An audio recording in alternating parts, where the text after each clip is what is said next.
So, some of you, it's a lot of familiar faces, and so hello to those that have been here before or that we've worked with.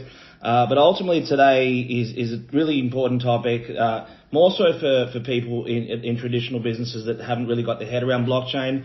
We want to keep this really sort of to the point, and kick off. So let's just start, by just going around the room first. And, so Sean, how you been, mate? Yeah, I'm well, thanks, mate. Not too bad. Getting to the end of my day here in Vietnam. I think I'm a few hours behind you. But I'm doing well, thanks. Good stuff. Mate, just a quick intro about yourself, your project, and then we'll just go around the room. And before we kick on, unfortunately, there's a couple of apologies. Belinda had a business partner stepping. She was sick, and his daughter just went into hospital, which is not good. And then also, we had, I think it was Raj that had some health issues as well. But we've got plenty of hands on board, and there'll be a couple of people in the audience that we can bring up later. But over to you, Sean. Cool. Thanks very much. So my name's Sean. I work for a company called Sense. We're based in Saigon in Vietnam. We do software development, and we specialise in blockchain development. So all the projects that we work on have elements of Web2 and Web3 technology. That's kind of what we do in a nutshell. And I look after the business development and marketing for the business. From London originally, as you might be able to hear. And I've been in Vietnam kind of working within the sort of Web3 space for just over a year now. Nice one. Sharad, how you been, mate? Yeah, good. Thanks, Ivan, for inviting me today. Second time joining your session, so happy to be here. And I want to welcome our audience as well for giving us the privilege of their time. And by way of introduction, I'll keep it really simple. I'm based in Dubai for the last 33 years. This is home for me. I started the first digital agency in the Middle East in 1996. So 27 years in the digital space. I'm basically a Web1 guy who's now dabbling in Web3.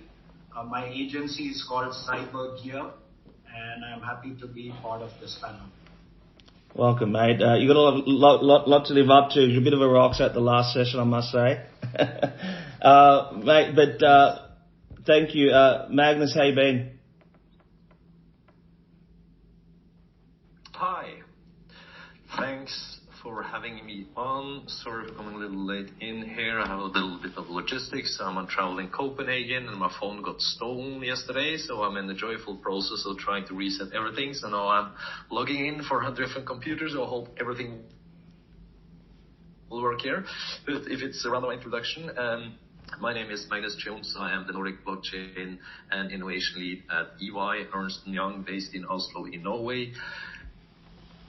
Do literally everything within the space, from tax, legal, compliance services, of everything of doing white paper reviews to legal reviews of smart contracts, theft agreements, all of that one, fraud forensic investigations, audit, accounting, bookkeeping, and also technical implementations.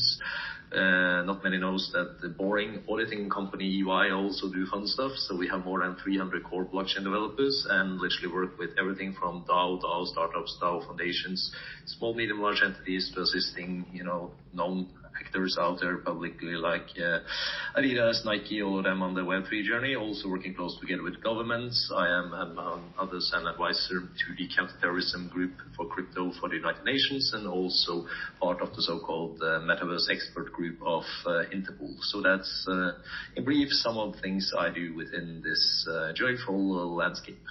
Nice one. Thanks, mate. Really looking forward to today. And before we kick off and hand over to Ridley for a bit, I just want to remind people that you don't really get it yet. People in Web3 are pretty giving, so don't be an idiot and think you've got a dumb question. Really be open, be a keen learner. Dumb questions obviously come up with good solutions very often. So that's the one thing I want to encourage people to do. So just, it would be myself or anyone else up here or in the room. I think that's the best practice for moving forward. But thank you. And before Ridley, mate, sorry, one sec. You made it. Yes. How are you? Sorry I'm late, everybody. That's okay. Just do a quick introduction on yourself and your project, and then we'll hand over to Ridley and we'll get started. Should the lady go first? Absolutely. Thanks, guys. Hi, everybody. I'm Akina Ho. I've been in the innovation transformation business for over 20 years, from fintech to hospitality solutions to mobile phone commerce. And then for the past year or so, I have been working on Web3 with Leila Herstol. She's the founder of Asal Women DAO, and I'm the co-founder of Building It Up. And I'm so glad to see Sharad here. He's one of our biggest mentor and supporter of Asal Women. So very glad here to be here. And Asal Women DAO is going to be an investment DAO whereby we hopefully help bridge the gender gap in investment for female, and for men who support female, right, in the Web3 space. Fantastic. Welcome, and look forward to it. I'll just introduce Ridley. Mate, step up. I was going to speak on your behalf, but I don't want to sound like an absolute fanboy. But I have massive respect for Ridley. He's been in the space for a long time and had some huge success. But mate, over to you. Thanks, mate. That's only the second time I've had like some special sound effect to welcome me to a virtual stage, so I really appreciate that. Hey, a big welcome to everyone that's joined the call. I feel like we kicked off 5 minutes early, which is a little bit like when a flight, they close the door early and everyone kind of goes, wow, this is really exciting, we're leaving early. And no one really knows what to do with themselves because everyone's so used to taking off late. But this is, I guess, a great opportunity for us, Ivan and myself, to kind of shoot the breeze with a few heavyweights in the industry that have a whole lot of different experience across a range of businesses.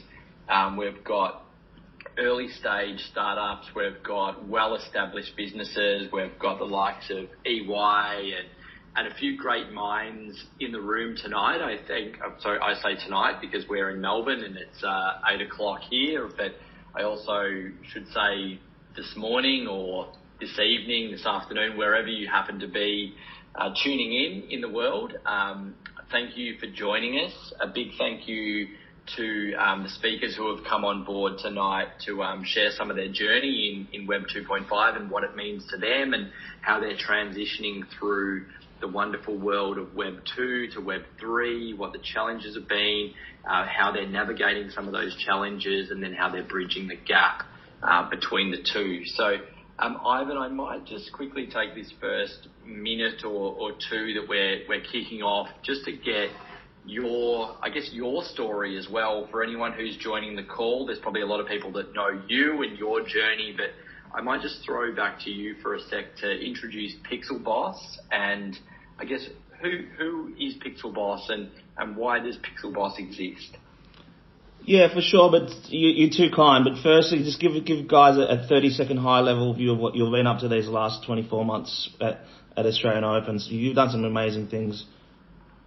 Yeah, thank you. Okay, well, look, the AO and Tennis Australia have been at the forefront of Web3 adoption and innovation and creativity relating to Web3 adoption and more holistically metaverse as well. I think what we've identified through our core business is that we put rackets in hands and we get people playing tennis, and that's a very hyper-focused strategy when it comes to sport.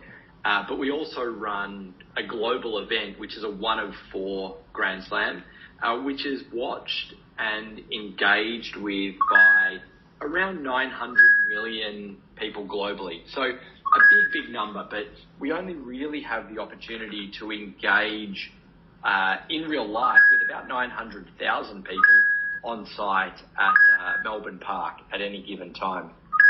So what we identified through the use of new and emerging technologies is that we can access a new audience So let's talk about a Web3 audience in this instance, or a metaverse and virtual audience who may not otherwise be able to come to the event, and then engage them through innovation and creativity. And for us, that was about using new technology, experimenting with this new technology and engaging with that audience in ways that we never had before, particularly when we're seeing the likes of traditional broadcast decline. People are looking for more access to the players, more access to behind the scenes, more ready-made content, more 30-second content instead of 30-minute content, or how do we engage with a brand when we have the time to engage with it, not when the broadcaster says we have time to engage with it. So we looked at new technologies to kind of bring that to the forefront and continue to lead the sporting realm and more holistically the tennis realm, but more holistically the sporting realm as far as creativity and innovation goes. Yeah, cool. I know you rambled on a whole lot there, but that's something I want to touch on that I love what Australian Open did was they turned an NFT into something a little bit more than just art, which a lot of the projects were built on previously.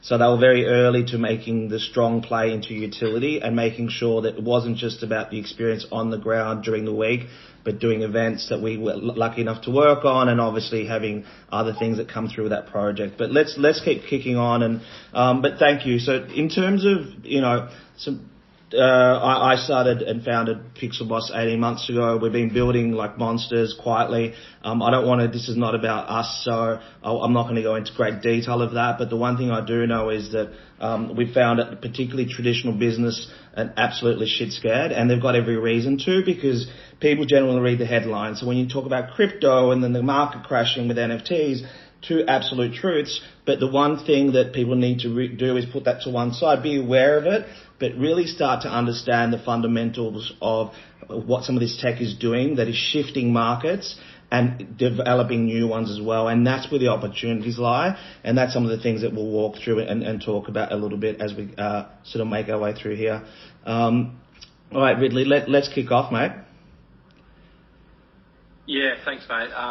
Great to see a few familiar faces in the audience here as well, and hopefully I can see that there's someone with a question at the top there, but we'll hopefully have an opportunity to ask some questions, and some of you have joined since Ivan sort of kicked off at the start. That absolutely, if you've got questions, please don't feel like there's any silly questions. We've got four guest speakers here, 6 of us all together on what we would usually refer to as a panel tonight, but we wanted to call it a bit more of a meeting of the minds, if you like, across a selection of Web 2 and Web 3 and kind of, I guess, almost brainstorm a little bit more around what our thoughts, ideas, suggestions, recommendations are, rather than just go back and forth with some questions that everyone gets the opportunity to answer. I think a lot of panel discussions are very sort of one-dimensional, and we want to take this in a little bit of a different path. So for anyone on the call that's not necessarily familiar with the subject of Web 2.5, I guess what we're colloquially terming Web 2.5 is representing this sort of nuanced evolution of the internet where we're somewhere between Web 2 and Web 3. The most simple sort of explanation that we can give. And it's about striking this balance between the old and the new, obviously Web 2 being sort of the more traditional use of the internet, and then Web 3 being this new use of technology with regards to blockchain and cryptocurrency and NFTs and everything else that comes around that. And in this context, leveraging Web 2.5 becomes a key strategy for bridging the gap that over the last 18 months or so has had this growing divide of Web 3 is very focused on cryptocurrency and this negative and NFTs, and the market has changed substantially over that time. I think what has happened in that last 18 months is that it's actually evolved into a way that we are now starting to learn more. There's people going through that innovation cycle of making mistakes, which is completely okay to do. The only way that you learn more often than not is actually by making mistakes. And then how do we adapt to learn more for the consumer. I think what we'll do is let's go around the room and let's get everyone's take on 2.5. I think we all see it slightly differently, but there'll be some similarities. Sean, you were first, mate. We'll kick off with you, mate. Cool. So for me, I think what I saw a lot of the last kind of bull run is a lot of businesses kind of jump on the bandwagon and kind of first and foremost want to build in Web3 and kind of think about a problem or a solution second. Business 101 still applies regardless of anything. The technology really should sit in the background. And I think the reality is now people have taken this time, this last sort of 18 months that has been great for the space and kind of looked at things, in a kind of more old-fashioned way of like, let's find a solution, let's find a problem, let's find new markets, and let's try and use technology to get to where we want. And the reality is where that places us is kind of a Web 2.5. So the ability to kind of start to utilize some of the kind of Web3 technology and digital assets, but using more familiar Web 2 infrastructure and kind of habits. And I think by taking that approach and not leading with technology, that's where we've kind of found ourselves in that kind of Web 2.5 sweet spot. It's getting the most out of the Web3 technology, but settling into what is familiar in terms of the technology and the infrastructure. Yeah, nice. And guys, just step up and just jump in. As Ridley said, it's not a panel. We don't just jump in and let's keep it flowing. Yeah, sure. Right. Sure. Go ahead, Akina. Okay, great. So I think one of the biggest problem with us in the past 18 months is that everybody was overly excited about what Web3 is. And then when everybody started jumping in, buying NFTs, building metaverse and stuff like that, we find out, it's a very painful process, and also for investors, also users too, is that the tech is not ready, right? And, for those who have gone to Decentraland, you will have, a very hard time setting up your avatar. And then when you go in there, you bump into walls most of the time than seeing the art itself, right? So there are companies that have done better at it than most. And, there's a lot of people, learn their lessons by, investing too early in NFTs, and now they're down 90% what the value is. But the good thing is that we all learned that where we're at this stage. How mature is the technology? What do we need to survive and to build real platform with use case studies? I mean, from what I'm seeing, the only industry that's actually thriving is leveraging a 2.5 version and implementing their business. A lot of people are building metaverse not in real Web3 platform, but on Web2 platform, like Fortnite, Roblox, and things like that. But the concept is Web3. So I see that as one leveraging the two world, right? And in between, I see Web 2.5 is in between, not necessarily fully in Web3, not fully in Web 2.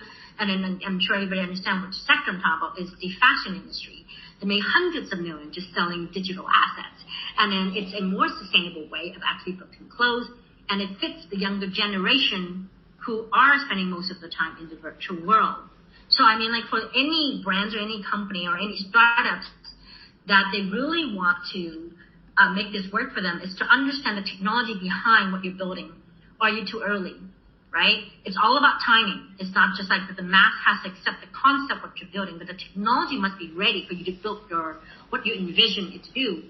If you can't build the version that you need to be fully what you want to build, right?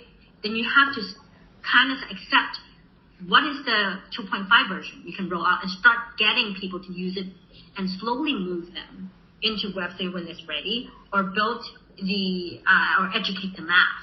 I think that's very vital, and a lot of corporations miss that, and from corporate perspective to startups, right? And then if you wanted to survive, we know that in the startup world, you die in 6 to 9 months if you don't have any funding. And then and we're way past that stage whereby investors will invest lots of money just because you have a great idea, right? And now they're looking at tech. Are you there? Or do you have an MVP? They're very skeptical now, and they're more careful now, right? Launching an NFT doesn't give you millions anymore. It has to be more than that. What is it? What's the practicality use? What is use? Having a sustainability angle or a charity angle doesn't work anymore. So that's what I'm seeing. I can jump in and add on that, and I totally agree with Akina on where we are sort of saying of the maturity level, etc., and what we rather refer to, as now next beyond of actually do call it the stupid use cases now, so you are in the position to actually be able to create the next and then imagine the beyond in order to make the world go forward and imagine a world that currently actually doesn't exist yet. That's down to your examples of decentralized. Let's take them.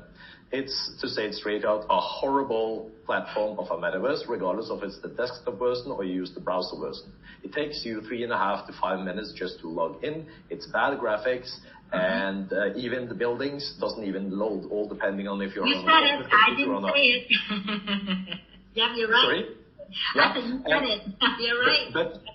But I would like to add to that. We have an office there, and we built it quite early, and we have had great learning experiences from being in there and also from the hiring process. So we're not in there to make billions of dollars, sort of saying, and neither are JP Morgan for that matter of sake, even though they even upgraded their office there to include air condition, virtual air condition. That's logic for the average person that goes into such a place. That's just one far-fetched example. But the reason for why we are in there is to hire people. So we have our business presentations there. So the younger generation, they understand this is not the sexist, the best platform, whatever it is, but you actually are doing it, giving us away a yellow virtual EY t-shirt as an NFT. You're in there. And I can tell you that I've also written some metaverse risk analysis reports for banks who wants to enter into this space and understand it, because unfortunately what we see there in practice, and it's not with being evil towards a generation or whatever, but in practice we see unfortunately way too many 20x-year-old advisors who is so-called expert within this field and has 6 months of experience of life, more or less, if you put it a little bit on the edge, and have no bloody clue about tax, legal, and corporate structuring implications that needs to be taken into consideration. So that's a challenge that we see arise there, where people or companies, the large company, tend to mess it up. Like you say, what is the good strategy in terms of going in there? And I would say that one needs to take things in perspective then, because lots of people are also seeing themselves blindly in Web3, like, oh, now it's Coca-Cola, it's Pepsi, it's Heineken, it's Samsung, it's Louis Vuitton, it's Gucci, it's Prada, and I can continue with Nike, Adidas, and for the rest of the evening. But still, none of them approach a larger of their existing clients of 10 to 20,000 people. Hence, it's R&D project. But briefly back again as last thing here, we do it as learning, because we have hired in some of the best heads just by being there, being present. But we have also learned from the experience of being a member of a DAO. That's also why I created the world's first metaverse office for a tax authority and the business register of Norway. They're our neighbors in Decentraland, so you can visit them. And they do it for the purpose of understanding where they're moving. Should Norway do as Wyoming, Marshall Islands, or others, and actually allow to register your DAO here? Should they do it partially, or should they make it totally legal? Hence, these kind of learning experiences is the level we are at. So I think it's very important to diversify by the actors who is in this game to who is there building an empty building just because their competitors are doing it, compared to the others, like mentioned JPM. It doesn't make sense to see an empty building, but they have a strong team on the back end who really understand this landscape. So I would say, even though it seems and looks stupid right now, several of these solutions for the average Joe looking in, there's way much more behind it. But totally agree with you, Akina, on terms of the UX and everything. It's far away from being perfect in any kind of direction, but still we have valuable takeaways there, whether or not they're internal or external for our clients.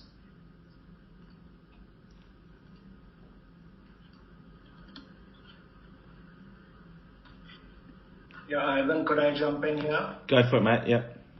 Yeah, sure. So I want to answer the concept of Web 2.5 in a different way. In my opinion, there is nothing like Web 2.5. There's nothing Web 2.25, and there won't be another Web 2.75. This is just, I guess, a term or terminology which explains the transition brands have to go through when they pivot to Web3 from Web2. So for me, I define in terms of a timeline, and I can explain it better through my own experience. Like in 1996, we used to connect to the internet with a dial-up modem, low bandwidth. It used to disconnect. It used to make a very irritating sound while connecting to the internet. Fast forward 20 years, we are in 2023. We are watching Netflix on the internet with zero buffering. The important thing to remember is that this journey has taken 27 years, right, for technology to evolve from where it was to where it is today. In my opinion, we are still in the Netscape moment of the internet, vis-a-vis the metaverse, NFTs, DAOs, what have you. It's early days.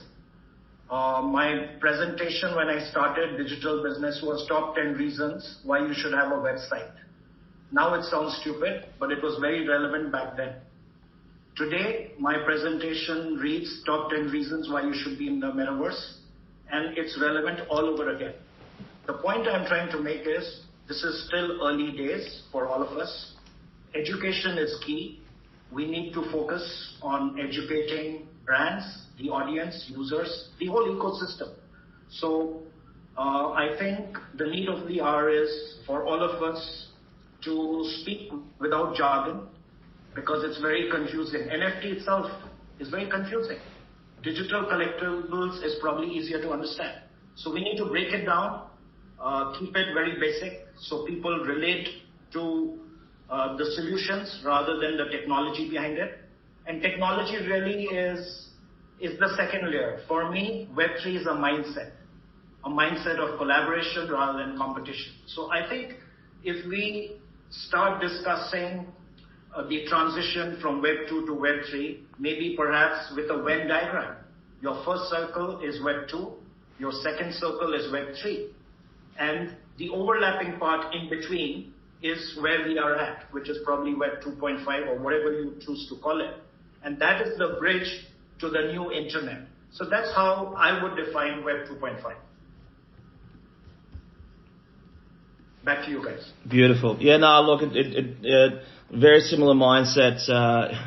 Ridley and I are probably scratching each other's heads. You probably look at our agency deck that we haven't published.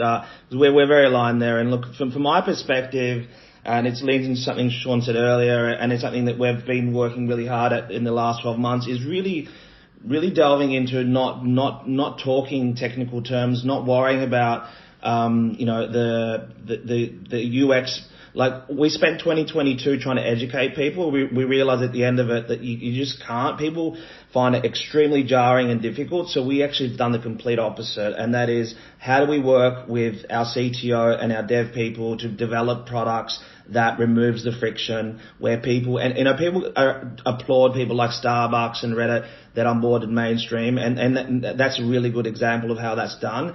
And where it's going in the future, that will be clunky, because ultimately it should be no different to you buying anything online at all whatsoever. But for those that haven't tried, it is a minefield, and it is difficult. And the good news is we're working with a couple of partners that have already developed this to a point where you or I, whether you are a multinational or a global brand, can onboard people without them knowing that they're buying into.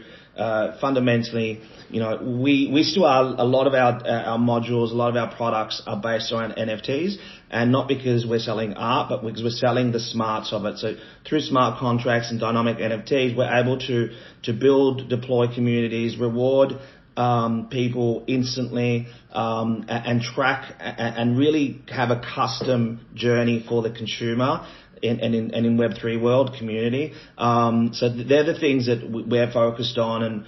And so I think the idea of the two worlds meeting is important, but ultimately it doesn't matter who's built it in the back end. It matters how every mum, dad, or child can interact with this technology almost from now.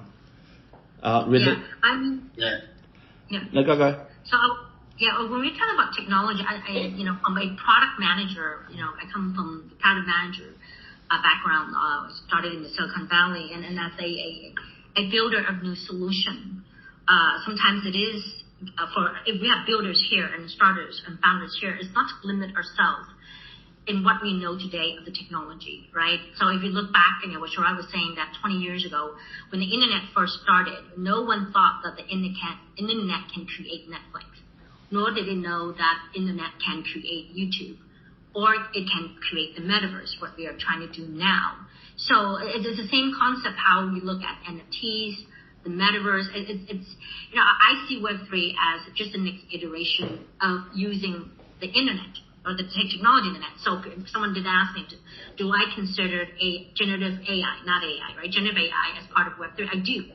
If you look at it in the maturity of the technology, right? The old chatbot I consider it's Web2 technology. We just train it very hard, and only certain people can know how to train it. But the generative AI, you can just text and it just create. It's the same concept with what we're trying to do in the Web3 space, right? It's taking every technology we know to the next level and building new solutions and products that we may not even dream of. Like for example, for NFT, treat it as a technology where it's owning something digitally online, or it's a it's a tools you can use to identify ownership, right? So NFT is not just NFTs for digital arts or a physical art or digital arts, but it also can be like soulbound token, which is totally different. It's a type of NFT, but it's for soulbound, meaning basically it's something that you can't sell, right? Like identity. So in the future, I really believe that there will be no more passport or ID card. Everybody will have a digital soulbound token, NFT version, that sits on your wallet, that's tied to your ID, tied to your phone, that you have to register. And then that's how you scan when you go through passports, and then when you need to validate any ID, it's just to scan your soulbound token. And that will be the same thing for university, passing out your university certificate. And then so there's no such thing as people faking, university degree and stuff like that, or getting certified in a certain tech, training, like Microsoft, whatever it is that you need to be certified in. So it's a type of technology. We're very, very early on, right? Same thing with the metaverse. What can we do in the metaverse? We don't know. We can buy things in the metaverse. We can go party in the metaverse. We can meet and date on the metaverse. There's just so many. We have to look at it. It's the fundamental basis where anyone can dream and think of something new and use it and to build something. And the technology is there for you to leverage. And a lot of the basic of the technology is built, like, right, ERC 725, ERC 6225, whatever it is, right? It's there for you to build whatever you need as a use cases, right? And then we're so early on, anyone can dream and build something new. Yeah, I can jump in quickly to follow up on that, actually. That was kind of going to be kind of my next point, is kind of following on from what you said, Ivan, where I think the reality is, when we're at a point of mass adoption in the future, everybody will be using Web3 technology, but they'll have no idea of doing just that. And the examples that you've just given, Akina, exactly that. And that's some of the projects I'm speaking to people about, and some of the ideas that people I get to speak to are having, is real utility for the technology. So the technology isn't the value itself, it's something that enables value. Educational credentials is a massive one. I went through a 6-month process to get a work permit when I moved to Vietnam, and that was just sending documentations, including my degree certificate and a bunch of other things, back and forth between Vietnam and London, just to authorize the validity of the documents. If you're storing this on the blockchain, it's instantly verifiable, it's immutable. That's a really strong use case that I kind of witnessed firsthand. But another one is kind of NFTs for ticketing. In the future, I think, all plane tickets will be NFTs stored on the blockchain, which makes it super easy to transfer the ticket right up to the time of the flight. Airlines don't have empty seats. And okay, this is, again, a use case, but the reality is the end user is not going to know it's an NFT. It won't be called an NFT. And that's really where this stuff it should be, and that's where we're aiming to get. And like Sharad mentioned, the reality is that's what I think everybody wants and is aiming for. Where we are happens to be, I suppose you'd call it Web 2.5, but rather than kind of leading with that as some sort of marketing term, that's just a state of where we are at the minute in terms of the journey. But absolutely, what you said about, the soulbound tokens, passport, driver's license, educational credentials, these are real solid use cases for the technology. Yeah, Sean? But I would like to add in on that one that, in theory, they are but in practice there's something else, and that's down to, call it, all the true degens out there who truly believe that we will be so bloody decentralized and control everything ourselves, and there will be no interference from third party. And the way that we see it is clearly that Web2 is going to be around for quite some years here and be the fundamentals. And the irony is that if you, whether or not you're a student or you're an employee or whatever you are, and to prove this one, you have to have an intermediary who can, call it, reset your passport. Because if you lose your keys, your whole career will be lost in some kind of way. You need a centralized intermediary there to be able to act in some kind of way. Yes, the mechanisms totally agree that you can put in and make it as a proof. But on the other side, right now, it's very easy for me, and I guess several of the others on this call, to create just another identical NFT that proves something here, when the recipient of that to verify don't have an extensive sort of overview of how to read smart contracts to validate if they're real or not. Oh, it's an NFT regardless of which type. Oh, it has this one and that one. Yeah, it's quite easy. We've seen it all already, frauds for many, many years within, the traditional PFP industry as well. So we foresee that this goes way years ahead, and there's definitely a long time. So I believe the mechanisms is clearly there. And what you also say of one public known example that I often refer to is like the Italian beer manufacturer Peroni. We have assisted them on when each time they produce a case of beer, they issue an NFT towards it. And it's not like we want to have the case of beer to raise in value and become the price of a nape. It's rather that they understand what is coming, that we briefly touched upon, that there's a logistical ecosystem that is going to be tokenized in one way or the other, and you need to fragmentize your data. So to exemplify that one, and I will get back to the Peroni, but that's what the Norwegian Central Bank has currently done. They've carried out the test phase 4 of their CBDC project. They created an e-Norwegian crown based upon Hyperledger, a version called Besu, which interacts then and talks the same language as the so-called ERC20 tokens, which is the native ones on the Ethereum blockchain, the public blockchain. Not many people knows that also the business register in Norway has actually created the shareholder register on the public mainnet of Ethereum, not the private one, but the public one, because they say if this is the scale, it has to be public and decentralized and accessible for whichever government or person it is to verify the data. So there it means in this test phase that the big banks, the private actors that was in this test phase, that was carried out from autumn time to springtime this year, or autumn time last year to springtime this year, they could easily then, regardless of their ERP system, connect to that ENOC, pay for an upgrade at the business register, and then send it back. And then they also understood, oh, so it means we could actually use Ether here as well. Yeah, oh yeah. The Norwegian government has had ETH on their books for many years to do the R&D development on this one. Oh, so this is not only for the criminals, this horrible crypto thing. We use it for infrastructure. Ah, now it makes sense. Could every share in the shareholder register in the future become an NFT? Oh, for sure. We're not mature enough yet, but that will most likely come. Then you see the flow when the banks also understood, oh, so we actually don't need to be a member of a consortium like XRP or Ripple thing. And we can use any stablecoin that interacts with the ERC20 network of infrastructure railway. Ah, so we can actually use a wrapped Bitcoin on here. Yeah, we can use whatever that is liquidity in it. Oh, so we can add stable coins here also for that infrastructure purpose. Yes. Ah, now we see a new railway, and it's so easy to interact and connect our ERP systems regardless of what standards we are, because we just extract data from it. Now it makes sense. So then that's why Peroni is in there, because they understand when they, in the future and very near future, will not be allowed to, say, ship and container with on the edge horrible products in so matter, carbonized water that's expensive, not environmental friendly to ship from one place to the other, and then ship an empty container back. Then you need to open up your data, and you don't want to open up your data to your competitors. They should not see your prices, what you have sent, who you're dealing with, but they should be very interested to see, is there an empty container there? That can be fixed centralized with some freight cargo carrier who cooperates, but not all of them will cooperate of natural causes.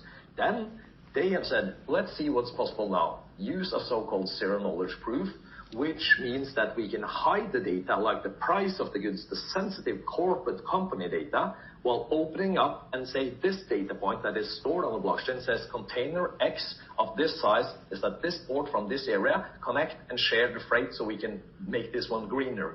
Then you add on top of the CBDC element of the infrastructure where we can use all these different types of tokens and also include in the elements of, for example, the upstream platform that we create, where you can also put in not only tracing, call it the container or a banana from A to B to C, but you can also put in the elements of the cargo documents, the customs declarations, etc. So you can enhance that for efficiency purposes for the back office side. Then slowly it makes sense for a management to go in, and in addition on the side, suddenly they can dig up in the R&D department of the basement. Oh, with playing around with this metaverse thing, is this connected towards this one? Yes, it's the same basic principles. Also, you say the same corporate NFT that we use for logistical supply chain infrastructure is the same as this funny picture thing we used when we issued our virtual beer? Yes, it's the same principles. Now it makes sense.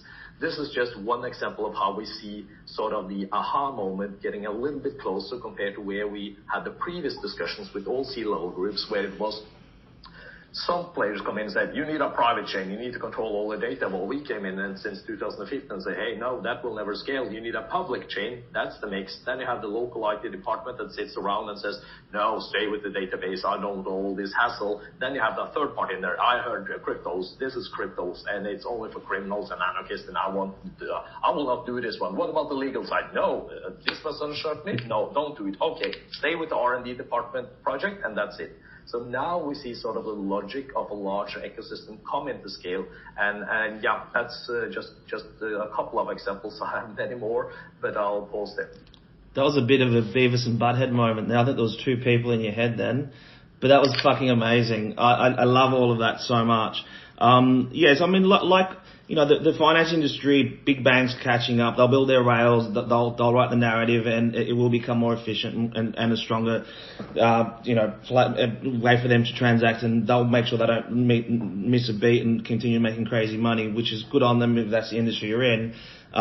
Just to sort of lean off that a little bit, in my opinion anyway, I think a similar thing will happen with social media and brands because, in my opinion anyway, brands have been brainwashed, and not brainwashed, it was such a fun place to be, and that is being on TikTok, Facebook, Instagram, even here, where brands are investing heavily. But what is really evident is no matter how much you invest or how big your audience is, it's predominantly based on reach, number one. Number two, it's an audience you don't own.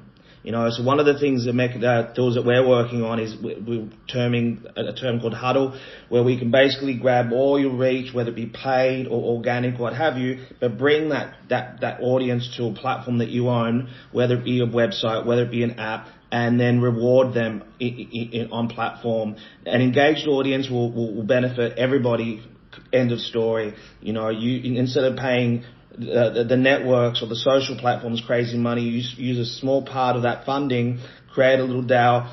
We can reward, gift, and I can go on and on how that's phenomenal, but also margins, and then allowing to create new revenue streams, and that's going to be, I think, the biggest trend moving forward. And that's a lot of that is based on what was said before. It's not necessarily all those particular rails of Web3, but it's the thinking of how these communities were built and the trust that was given, and more importantly, how you can actually shift the needle by having a direct relationship. And a lot of brands talk about memberships and loyalty. Name me one that does it well. I mean, I struggle to know, and I've done tons of research, and we've got a guru on our team that does it. And ultimately, it's all about these incremental points and discounts, and that is just a very tired model. And I think that's going to be a shift. But look, let's move forward. Who's up next? Yeah, I could go. I want to talk a little bit about, one of the pillars of Web3, and I call it transhumanism. For those in the audience who are not familiar, transhumanism is basically a belief that technology can solve any problem on the planet. All of us could live to be 200 years if we could simply slow down the aging process. And the technology that I'm most excited about right now with respect to the metaverse is something that I'm working on with a team out of Milan, and it's called Metaverse of Senses. This basically means that very soon, all of us will be able to smell stuff in the metaverse. We will be able to smell coffee. And this is roughly 2 quarters away. The team, as I said, is based in Milan. It's led by a 22-year-old Gen Z. His name is Alistair Pernigo. For those who are not connected with him on LinkedIn, I do suggest find him, Alistair Pernigo, 22-year-old. He's building the technology. The POC is done. In fact, I had Alistair in Dubai 3 months back on a panel in one of the large conferences in Dubai, and he demonstrated this POC, and it works. So the concept is very simple. He is not looking to sell more burgers or more perfumes in the metaverse. He's looking at the bigger picture of healthcare, because every organ in our body has a particular smell, the kidney, the liver, what have you. And doctors have already certified that with 90% accuracy, using his tech, they can diagnose the state of our organs. Now, this, in my opinion, is a game changer. And technology will lead to mass adoption. And technologies like Metaverse of Senses are going to accelerate this process. So the only disclosure I need to make is I'm on the board of Auralink, which is the company behind the technology. And like I said, we are only 2 quarters away from launching it in public domain. And then, of course, we'll see how it plays out. But technologies such as these will accelerate adoption.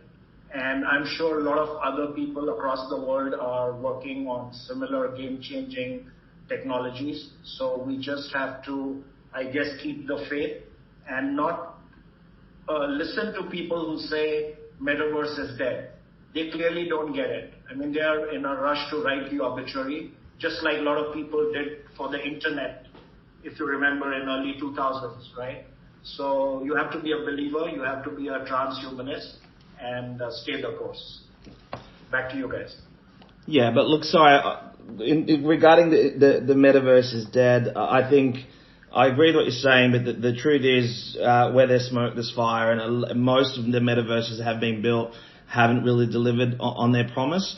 I know that like Wilder World are building something that's going to be a massive game changer next year, and there'll be others out there, but ultimately it's no different to why crypto people and NFTs are, you know, I think people that were early that built on hype that basically have gone, they're either gone to rebuild or gone to make coffee, but they're certainly the future of the metaverse is monstrous. And we had Rita, one of our committee members, she's head of AI at CSIRO, and we did a workshop a few months ago at our club here in Melbourne at Pixel Boss, and you know what she walked us through and what they were doing in health in terms of teaching and learning and interacting and in construction. It's just absolutely mind-blowing, you know, and I think it's similar to, you know, in a different form, as Magnus was saying about having their offices up in the metaverse. And I know there's a few companies in that sort of global consultancy space where they're using it to recruit, to hang out, to learn, to teach, to interact. There's an endless amount of really good use cases. It's just not that evident to the everyday person yet. Ridley, you've been awfully quiet, mate. No, you're taking it all in. I think, look, so many valid points. I think we've probably got 15 minutes or so left in the session, and I just wanted to run through very, very briefly a couple of the kind of key points that we had in the headline, and then sort of throw it back to the group again to touch on some of those aspects of Web 2.5 and leveraging Web 2.5 to maximize customer loyalty and engagement. I know we briefly touched on a little bit of that throughout the discussion. And then future-proofing your brand strategies with Web 2.5. And I think the last point that you mentioned there, Ivan, around metaverse and the variety of businesses that are out there and how they use technology and how they use this technology to benefit and future-proof themselves is going to be very individual to each business. We at Tennis Australia do it for a certain reason and a number of different reasons. Magnus is probably speaking with a number of different banks and organisations who are taking completely different paths. So I'd like to maybe throw back to Sean for a moment to sort of lead the conversation on leveraging Web 2.5 to maximise customer loyalty and engagement, and then future-proofing your brand strategy with Web 2.5 and what he sees as that kind of, what's the next horizon as far as that strategy goes. Cool. So, I mean, from my point of view, it's always a bit of a difficult conversation to look at broadly, just for the reason being that I think, as you touched upon, it's case by case, depending on the individual company, the brand, and the industry that they're in. It's a bit like saying, how does in the early days of the internet, how will we use the internet in 5 years' time? It completely depends what your kind of business is. Whether you're in healthcare, whether you're in education, whether it's a retail business. But the reality is everybody will be using Web3 technology. With elements of Web2, it's not for absolutely everything, but everyone will be using it in some shape or form. So I think the key thing is, depending on what industry and what sector you're in, is really just to get out there and understand the technology to a point where you can start to see where you might be able to enable brand. And, customer loyalty is a good example. And you look at some of the brands, that were previously mentioned, certainly in the kind of fashion sector like Adidas and Nike, who are very much experimenting. And I think that's the key thing, is this technology, NFTs, it allows a level of connection between brand and user that wasn't previously possible. What we do with that is going to change over time, and people are now at the point of establishing what works and what doesn't. So I think the fact that it is inevitable that everybody will be using it in some shape or form, brands can basically get experimenting. And I think that's the most important thing, and looking to see what leading players within a particular sector are doing within that space based on what's possible. But can I add in on, what you mentioned, Ivan, and also about what was mentioned initially here about us talking, call it in a clearer language or whatever, in terms of putting these things into some boxes for people. Because like when you say to just jump one step back again to the metaverse is dead thing. When people or media in general refer to that one, that's because they refer to what we call the consumer metaverses, the gamified metaverses, i.e. like Decentraland, Sandbox, Roblox, Minecraft, whatever. Yes, there are big four consultancies and others and banks and whatnot companies that is in there building their office. But what people are also then forgetting within the umbrella of the much, call it, hyped word of metaverse, there are also what we call the enterprise metaverses, i.e. the ones you use for your corporates, for training purposes, i.e. for example, Interpol has built their own metaverse to train their officers and the members of the organization. Then we have the third one, which is the industrialized ones, where you can use for production areas, make digital twins, simulate cyber attacks to whatnot, other stuff, or enhance efficiency within production lines. That's also where it comes in, where what Sharad mentioned about actually making use cases of it for, call it, good and sensible purposes, and not only selling, with all respect, one more Coca-Cola to take an example. And I think that's where you also need to understand where the terminology of metaverse will never be dead, because I see metaverse as an umbrella that contains three main areas, and that's XR, the extended reality, AI, the artificial intelligence, and blockchain. And it's all about how we combine it. XR will never die. How we see, visualize, and like we heard from Sharad, revolutionary new things like smell that can actually be used for something. It will be more than just ABBA having a concert with some holographic avatars. And AI will definitely play a key role. And then the blockchain part, it's down to how you combine all of them. You don't have to have the blockchain in yet. You can go into a gamified platform like Roblox, which doesn't have it, and have great success as someone, but you can also do it. So I think it's down to opening up a bit more than just placing the whole of the XR AI blockchain thing that is within the metaverse sphere in the gamified platform category, and forgetting about all the internal corporate versions that actually will drive the whole landscape forward. Yeah, if I may just jump in with another story about, I guess, Web 2.5 implementation. We are working with the Formula One in Abu Dhabi, which is going to be end of November. So we are building an immersive experience for them. The concept is there will be a digital twin of the whole infrastructure. And then there is a 3D gamified app.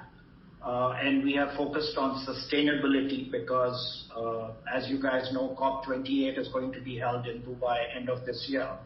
So we thought sustainability should be front and center.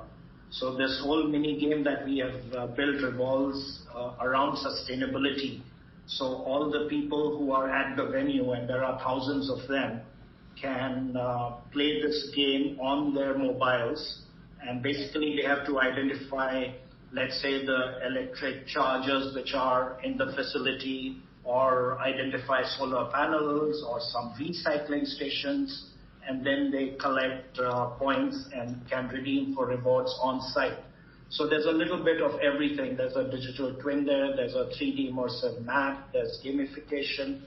There is no blockchain and there's no need for a wallet, etc. So it's probably, you could say, Web 2.5 example with an immersive experience. And of course, they will be building a huge database as a result of this, which will then be ported into what will be an eventual Web3 community. And so this is one of the experiences we are working on with our partners. I want to give a shout out to Landvault, based now out of Dubai. So we are doing this together. And after we demonstrate this in November, I'm sure others would follow. And so wanted to share this use case with the audience. Back to you guys.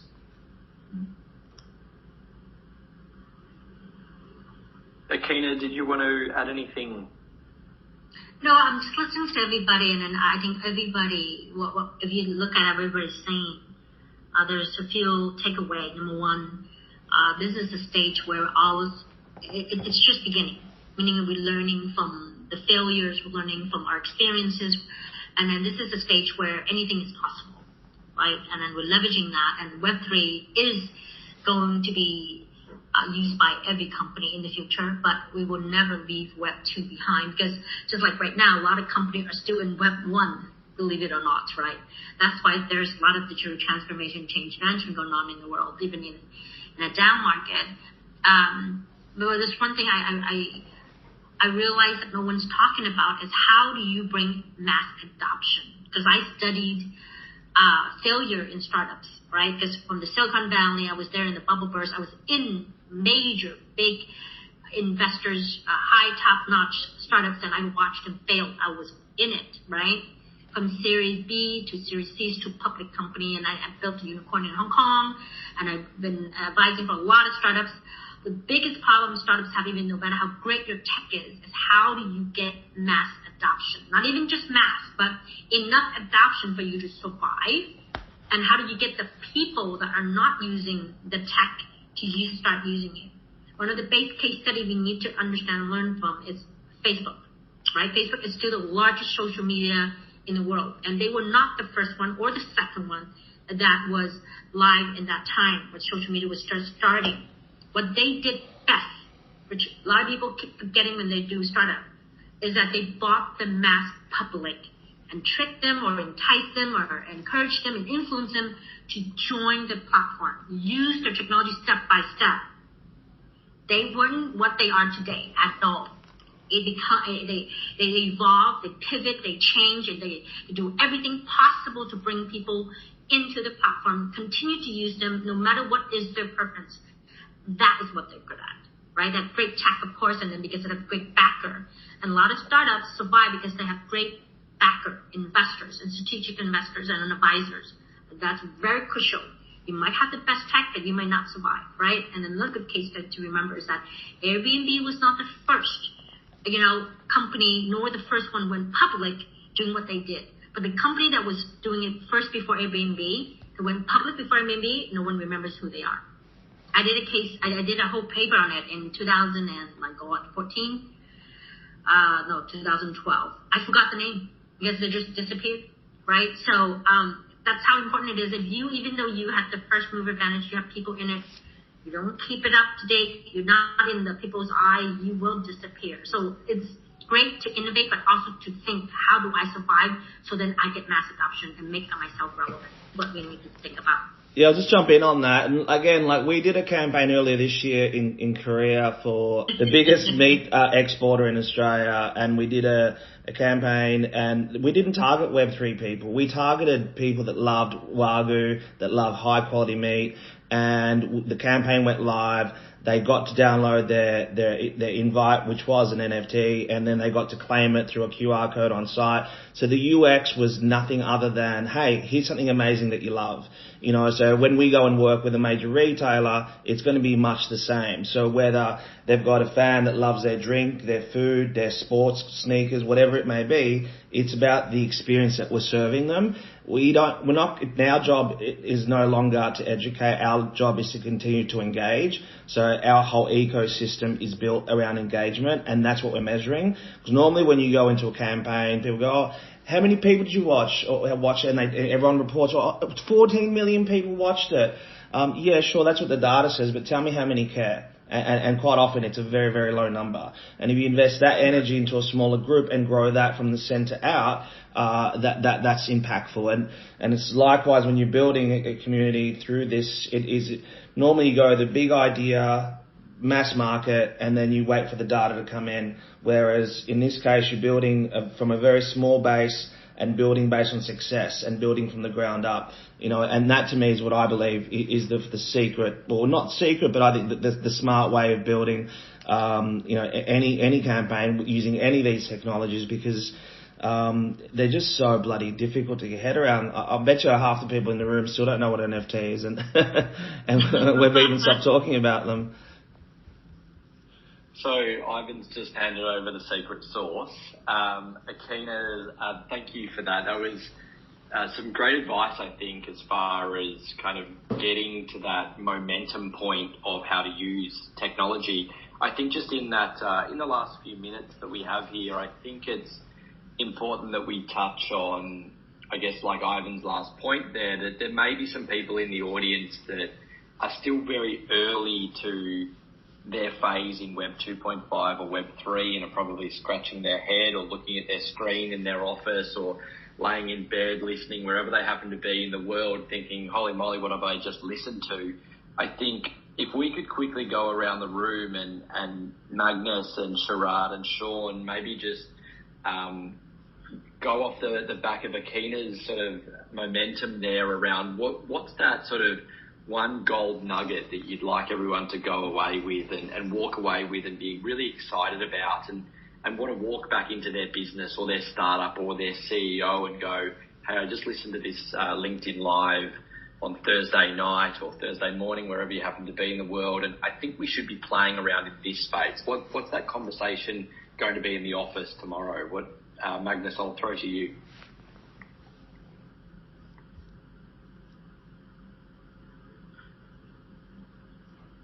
I did say we lost Magnus a moment ago, so he might have still been out. Sharad, we got you there? I might throw to you on this one. What's that gold nugget that you want everyone to walk into the office thinking tomorrow? Yeah, so I'm actually inspired by what's now referred to as Amara's Law.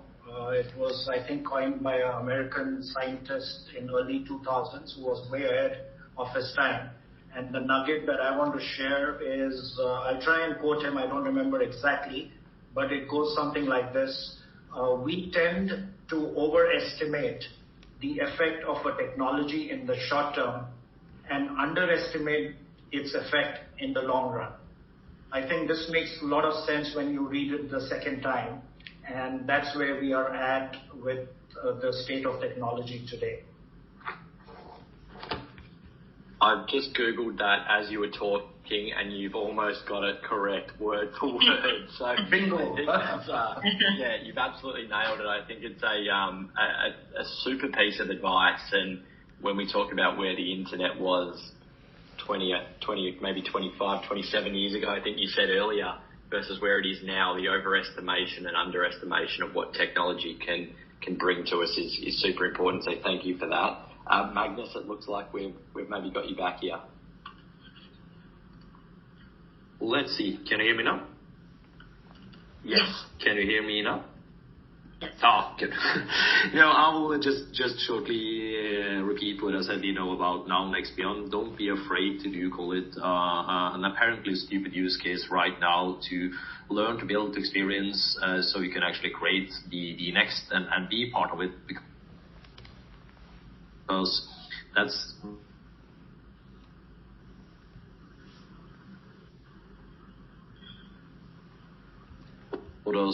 that's how the world is evolving. So I would say go with Now Next Beyond.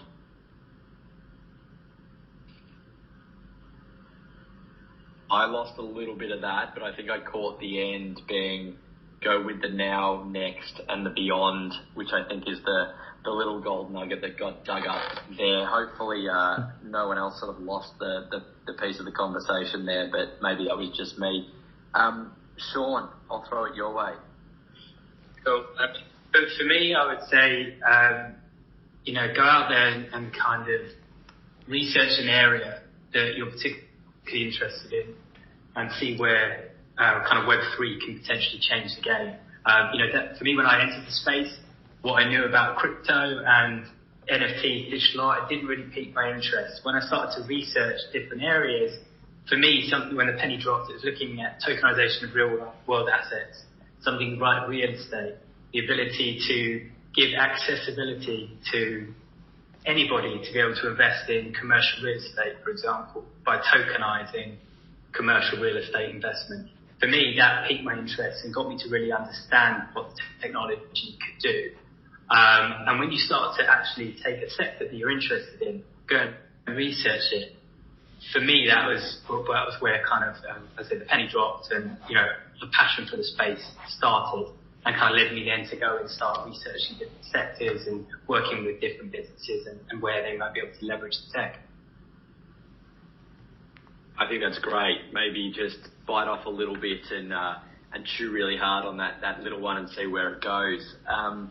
Akina, did you want to add anything to your piece just earlier on? No, I said the only thing that's constant is change. So go with it, like everybody said.